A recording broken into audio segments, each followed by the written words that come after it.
જય માતાજી બધાને। હું છું મહેર શાંતિબેન માલદેભાઈ ટીમ્બા જૂનાગઢથી તમારું સ્વાગત કરું છું રાંધલ કૃપા કિચનમાં। આજે આપણે બનાવીશું પાઉંભાજી। બહારથી પણ સરસ એવી આપણે ઘરે પાઉંભાજી બનીને રેડી થશે।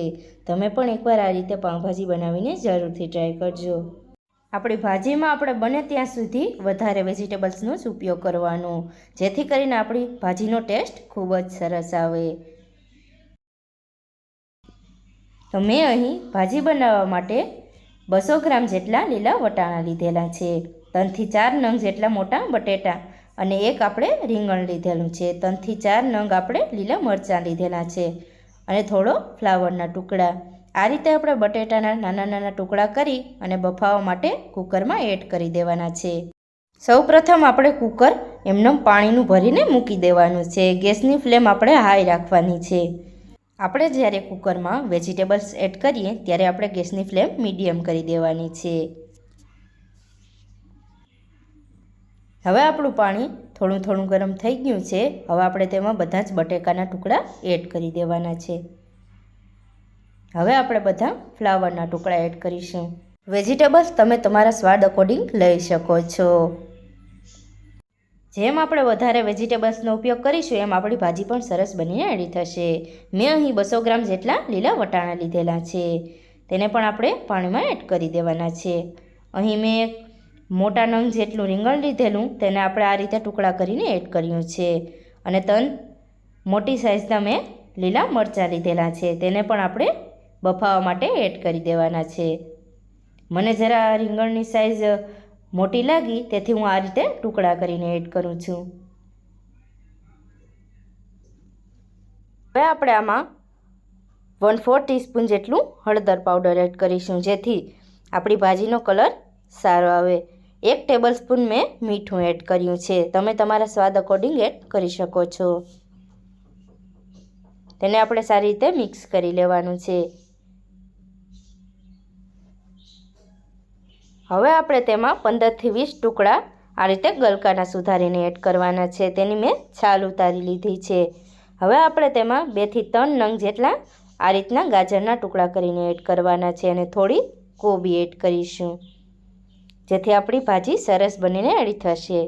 હવે આપણે કુકરનું ઢાંકણ બંધ કરી અને 2 થી 3 વિસલ કરી લેવાની છે। મેં અહીં ગ્રેવી માટે 7 થી 8 નંગ જેટલા ટમેટા લીધેલા છે। તો સરસ એવા આપણા વેજીટેબલ્સ બફાઈને રેડી છે, તમે જોઈ શકો છો। આ રીતે આપણે ચમચા વડે એક ટુકડો કાઢીને જોઈ લઈએ કે સરસ એવા આપણા વેજીટેબલ્સ ચડ્યા છે કે નહીં। આ રીતે તરત જ મેશ થઈ જાય એ રીતના આપણે રાખવાના છે। હવે આપણે વેજીટેબલ્સને એક મોટા વાસણમાં કાઢી લઈશું, કારણ કે તે તરત જ ઠંડા થઈ જાય।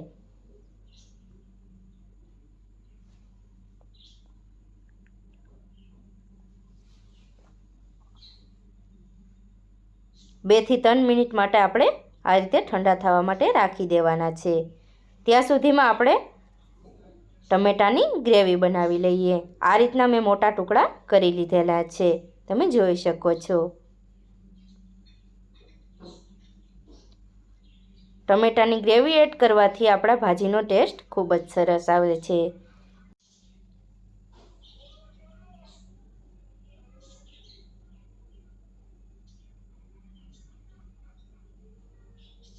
આ રીતે આપણે ટમેટાના ટુકડા મોટા મોટા રાખવાના છે, કારણ કે આપણે ગ્રેવી બનાવવાની છે।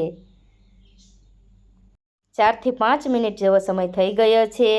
સરસ એવા આપણા વેજીટેબલ્સ થોડા ઠરી ગયા છે। આ રીતે આપણે કોઈ પણ ઘરમાં વાસણની મદદથી બધું જ વેજીટેબલ્સ એકરસ કરી દેવાનું છે, આ રીતે મેશ કરીને। તમારા ઘરમાં મેસર ન હોય તો આ રીતે આપણે કોઈ પણ વાસણ લઈ અને આ રીતે દબાવતા દબાવતા બધું જ મેશ કરી લેવાનું છે। મેં અહીં આ રીતે 4 થી 5 નંગ જેટલી મોટી સાઇઝની ડુંગળી લીધેલી છે, તેને આપણે આ રીતે મોટા મોટા ટુકડા કરી લીધેલા છે। આ રીતે આપણે મિક્સર જારમાં બધા ટુકડા એડ કરી સારી રીતે આપણે ગ્રેવી બનાવી લેવાની છે।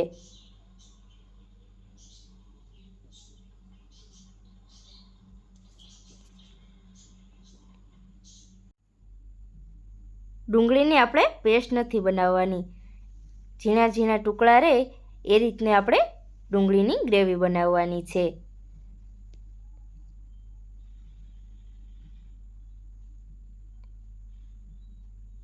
આ રીતના ટુકડા થાય ત્યાં સુધી આપણે મિક્સર જારમાં રહેવા દેવાની છે. હવે આપણે તેને એક વાટકામાં કાઢી લઈશું. હવે આપણે ટમેટાની ગ્રેવી બનાવશું. આ રીતે મેં મોટા મોટા ટુકડા કરીને લીધેલા તે આપણે મિક્સર જારમાં એડ કરી દેવાના છે.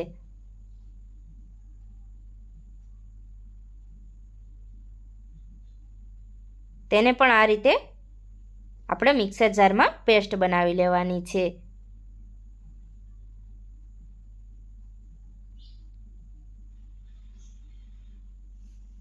આ રીતની આપણી પેસ્ટ બનીને રેડી છે, તમે જોઈ શકો છો.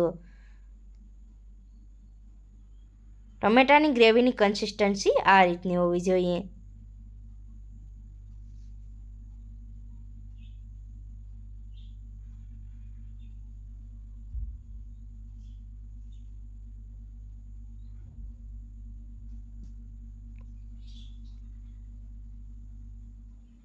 આ રીતે આપણે ટમેટાની બધી જ ગ્રેવી બનાવી લીધી છે, તમે જોઈ શકો છો. મેં અહીં 7 થી 8 ટેબલસ્પૂન જેટલું માંડવીનું તેલ લીધેલું છે. 1 ટેબલસ્પૂન જેટલું જીરું એડ કર્યું છે.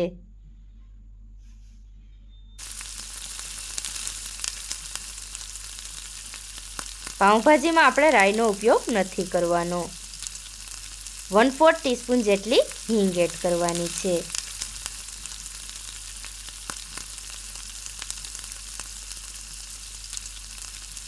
ચાર થી 5 ટેબલસ્પૂન જેટલી આદુ લસણ મરચાંની પેસ્ટ એડ કરીશું.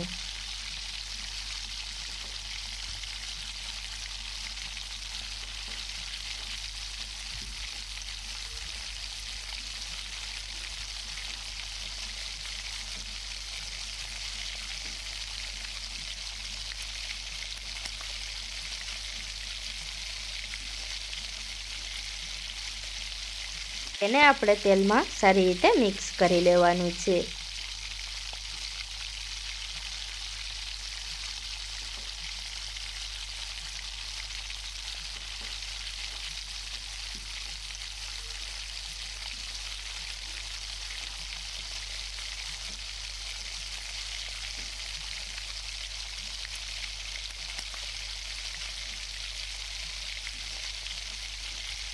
હવે આપણે તેમાં આ રીતની પેસ્ટ બનાવેલી ડુંગળી એડ કરી દેવાની છે. તેને પણ આપણે સારી રીતે મિક્સ કરી લેવાની છે.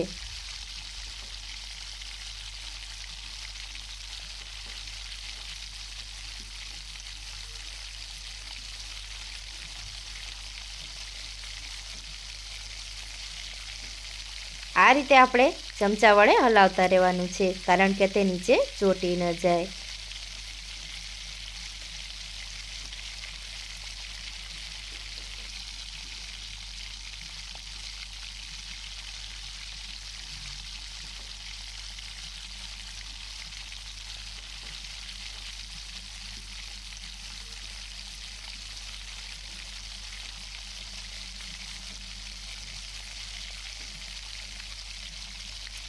આ રીતે હલાવતા હલાવતા 4 થી 5 મિનિટ જેવો સમય થઈ ગયો છે.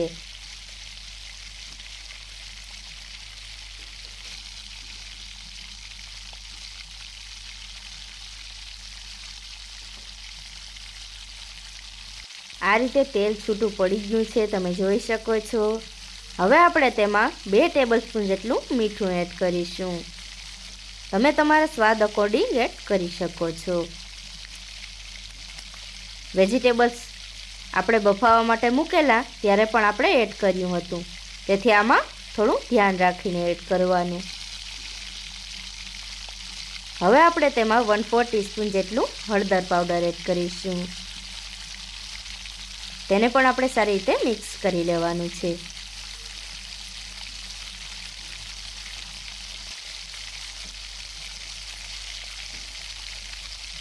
હવે આપણે તેમાં 2 ટેબલસ્પૂન જેટલું લાલ મરચું પાવડર એડ કરીશું. તમે જે પ્રમાણે સ્પાઇસી ખાતા હોય એ પ્રમાણે લાલ મરચું પાવડર એડ કરી શકાય છે. તેને આપણે સારી રીતે મિક્સ કરી લેવાનું છે. હવે આપણે તેમાં 2 ટેબલસ્પૂન જેટલું ધાણા જીરું પાવડર એડ કરીશું. તેને પણ આપણે સારી રીતે મિક્સ કરી લેવાનું છે. હવે આપણે 2 ટેબલસ્પૂન જેટલું કાશ્મીરી લાલ મરચું એડ કરીશું. તેને પણ આપણે સારી રીતે મિક્સ કરી લેવાનું છે.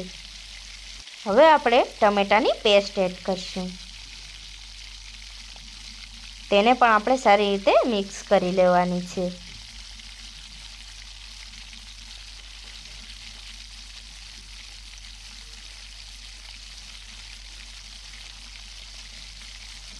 આ રીતે આપણે હલાવતા રહેવાનું છે, કારણ કે તે નીચે ચોંટી ન જાય.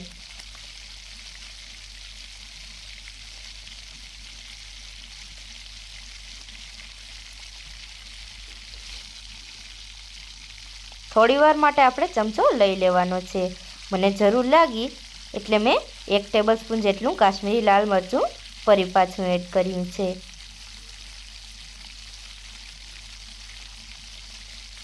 આ રીતે આપણું તેલ છૂટું પડી ગયું છે, તમે જોઈ શકો છો.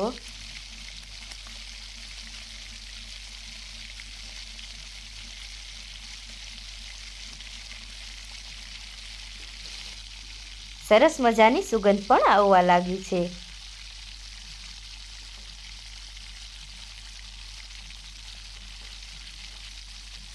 હજી આપણે થોડીવાર માટે ચડવા દેવાનું છે.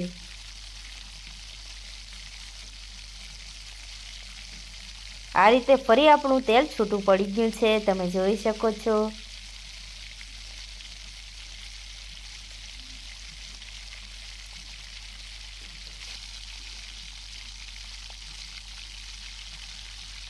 આ રીતે હલાવી અને થોડીવાર માટે આપણે ઢાંકીને મૂકી દેવાનું છે. આ રીતે 2 થી 3 મિનિટ જેવો સમય થઈ ગયો છે. હવે આપણે ચેક કરી લઈશું.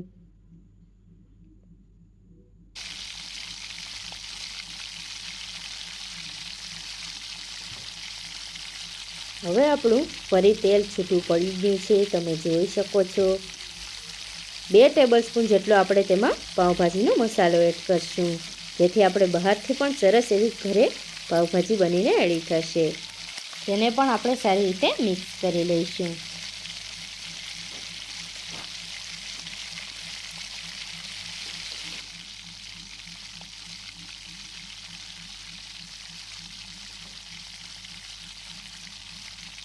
હવે આપણે તેમાં વેજીટેબલ્સની પેસ્ટ એડ કરવાની છે. આ રીતે થોડી થોડી એડ કરી અને હલાવતા જવાનું છે.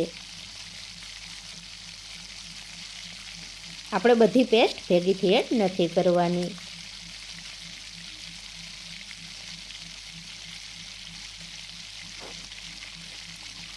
આ રીતે આપણે થોડી થોડી એડ કરીએ તો આપણે હલાવવામાં પણ સહેલું પડે, તેથી થોડી થોડી જ એડ કરવાની. આ રીતે આપણે બધી જ પેસ્ટ મિક્સ કરી લઈશું. મેં અહીં 15 થી 20 જણા માટે પાઉંભાજી બનાવેલી છે. તમે જે પ્રમાણે બનાવો એ પ્રમાણે આમાં મસાલા એડ કરવાના હોય છે.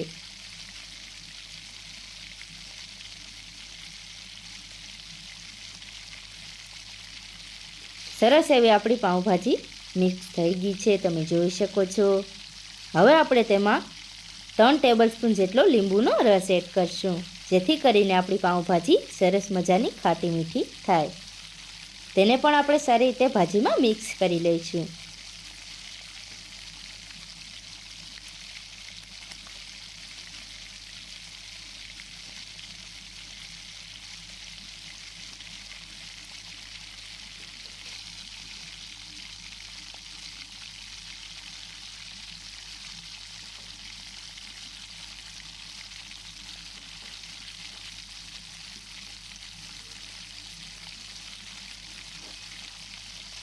હવે આપણે ફરી ઢાંકીને થોડીવાર માટે રહેવા દઈશું.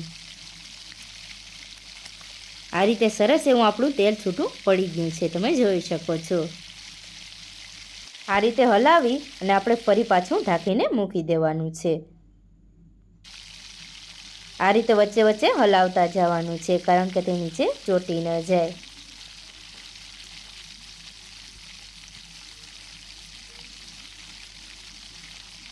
સરસ એવા આપણે ભાજીમાં 2 ઉફાણા આવી ગયા છે, તમે જોઈ શકો છો.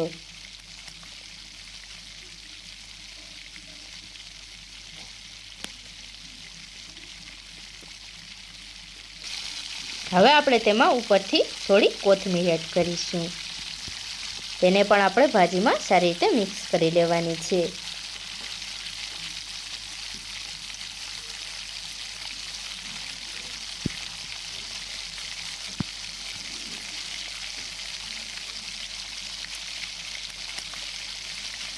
સરસ એવી આપણી કોથમીર પણ ભાજીમાં મિક્સ થઈ ગઈ છે, તમે જોઈ શકો છો. હવે આપણે ફરી પાછી થોડી કોથમીર એડ કરીએ.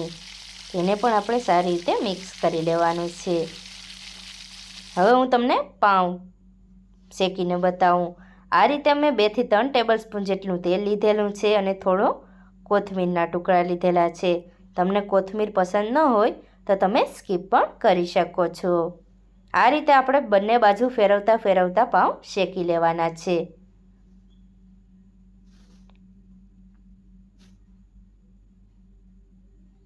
પાઉં શેકવામાં તમે માખણ, બટર, ઘી, ઓઇલ કોઈ પણ વસ્તુનો ઉપયોગ કરી શકો છો.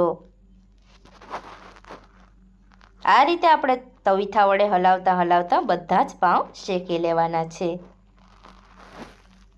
આ રીતે આપણે હાથ વડે હલાવતા જવાનું છે.